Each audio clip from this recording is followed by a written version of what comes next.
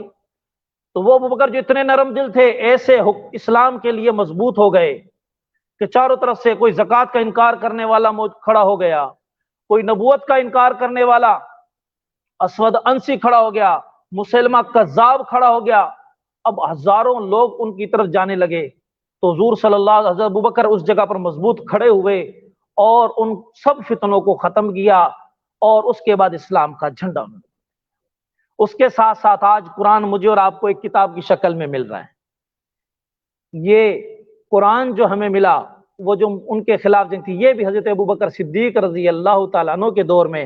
قرآن کو ایک کتاب کی طرح ایک اکٹھا کیا گیا، صحابہ کی پوری ایک جماعت بنائی گئی، اور پھر قرآن کو اکٹھا کر کے ہمیشہ کے لیے ہم سب پر احسان ہو گیا کہ قرآن جو مختلف جگہوں پر لکھا ہوا تھا وہ ایک جگہ اکٹھا ہو گیا، اور پھر ہمیں آج تک اس کی برکات مجھے اور آپ کو مل رہی۔ تو یہ صحابہ کی قربانیاں، ان عظیم شخصیات کی قربانیاں ہیں، اور حضرت علی رضی اللہ تعالیٰ عنہ، حضرت محمد ابن حنفیہ جو حضرت علی رضی اللہ تعالیٰ عنہ کے بیٹے ہیں، فرماتے ہیں کہ میں نے اپنے ابو سے پوچھا ای الناس خیر بعد رسول اللہ، حضور کے بعد سب سے افضل کون ہے؟ قال ابو بکر، کہنے لگے ابو بکر۔ فرمایا ثم قال من، کا اس کے بعد کون؟ کہا عمر۔ ان کی محبتیں، ان کی عظمتیں آپس کی ایسی تھیں کہ جو ہمارے لیے مشعل راہ ہیں۔ اللہ تبارک و تعالیٰ سے دعا ہے کہ مجھے اور آپ کو اللہ تبارک و تعالیٰ حضرت ابوبکر صدیق اور تمام صحابہ اور اہل بیت کے نقش قدم پر چلنے کی توفیق عطا فرمائے، اور ہمیں اتفاق عطا فرمائے، ہمیں اپنے مقصد کے لیے جد و جہد اور کوشش کرنے کی توفیق عطا فرمائے۔ ہم سب کا مقصد یہ ہونا چاہیے کہ اللہ تبارک و تعالیٰ کی اطاعت، حکم کی فرما برداری، اور حضور صلی اللہ علیہ وسلم کے طریقے پہ چلتے ہوئے اپنے اسلام، اپنے ملک، اپنے قوم کی ترقی کے لیے جو ہم سے ممکن ہوگا ہم اس کی کوشش کریں گے، ہم ایک بہترین انسان بنیں گے۔ حضور نے فرمایا بہترین انسان وہ ہے کہ من سلم المسلمون من لسانہ و یدہ، کہ تم میں سے بہترین انسان اور مسلمان وہ ہے کہ جس کی زبان سے اور جس کے ہاتھ سے دوسرا مسلمان محفوظ رہے۔ تو ہماری زبان بھی اس طریقے سے چلنی چاہیے کہ کسی پر ٹوک نہ ہو، کسی پر طنز نہ ہو، کسی کی شان میں گستاخی نہ ہو۔ ہمارے ہاتھ بھی جائز جگہوں پر چلنے چاہیے، دوسری کی مدد کے لیے تو ہمارے ہاتھ چلے جائیں، آگے بڑھیں، کسی کی ٹانگ کھینچنے کے لیے ہمارے ہاتھ آگے نہیں بڑھنے چاہیے۔ جب یہ سوچ ہوگی، ہمیں یہ فکر تو ہو کہ اگر میں علم کے اعتبار سے اپنے روم میٹ کا، اپنے کلاس کے ساتھی کی مدد کر سکتا ہوں، ہمیں وہ مدد کرنی چاہیے۔ اگر بیمار ہو گئے ہیں ان کی تیمارداری کرنی چاہیے، اگر وہ پریشان ہیں تو ان کے حال احوال لینے چاہیے۔ یہ وہ اعلیٰ صفاتیں ہیں، یہ وہ اعلیٰ مقام ہیں جو صحابہ کو حضور صلی اللہ علیہ وسلم نے عطا فرمائی۔ ان کی تو ایسی قربانیاں تھیں کہ گھر میں کھانے کے لیے کچھ بھی نہ، جو 2 دن کے بعد کچھ ملا، آگے سے سوال کرنے والا آ گیا، اس کو کھلا دیا۔ ایک مہمان گھر میں آ گیا، کھانے کے لیے ایک آدمی کے لیے ہے، کہا بچوں کو بھوکا سلا دو، تم دیے کو صحیح کرتے ہوئے اس کو بند کر دینا، ہم منہ ایسے خالی میں چلاتے رہیں گے، وہ مہمان کھانا کھا لے۔ اللہ تعالی ہمیں بھی ایسے ایثار اور قربانی والے جذبے عطا فرما دے، تو ہم ایک بہترین رہبر بنیں گے، بہترین انسان بنیں گے، ہمارے ذریعے یہ دنیا ہی انشاءاللہ ایک جنت کا نظارہ پیش کرے گی۔ اللہ تبارک و تعالیٰ سے دعا ہے اللہ تعالیٰ مجھے اور آپ کو عمل کرنے کی توفیق عطا فرمائے۔ وآخر دعوانا ان الحمدللہ رب العالمین۔ جن حضرات نے سنتیں نہیں پڑھی وہ سنتیں پڑھ لیں۔